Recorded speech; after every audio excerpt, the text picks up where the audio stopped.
Okay, so what we have here is four different substances, and each substance has a different melting and boiling point.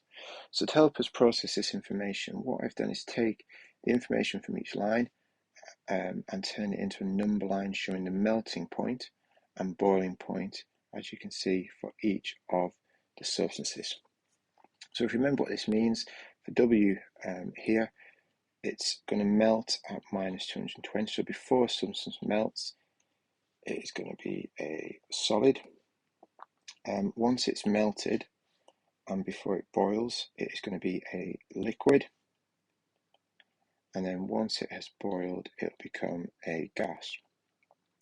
So if I add now that same information to each of these, it's going to be the same order.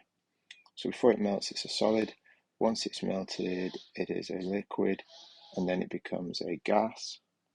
And we'll do the same here. What I can now do is look at the question, and the question says, give the letter of the substance as a solid at 20 degrees. So if I go back through this information, okay, 20 degrees on this here is going to be up there, so that's going to be a gas, which is not going to be that one. 20 degrees here is going to be a gas, it is not going to be that one. 20 degrees on this one is going to be in here, so it's going to be a liquid. And 20 degrees on this one, well, that's actually going to be down here.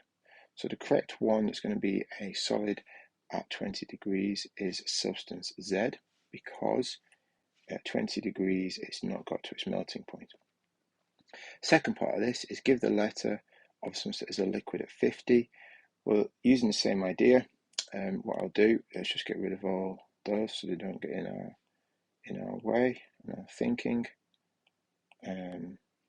And then we'll do the same approach, but this time using 50 degrees. So 50 is going to be up here, so that's going to be a gas. 50 here will also be a gas, which is not going to be that one. 50 here will actually be in the middle, so that's where 50 would be, and that's going to be a liquid state. So we think it's Y, but we'll just check. Here it's not yet melted at 50, so therefore it will be a solid. So the correct answer, as we thought from our information, is going to be sample of substance Y.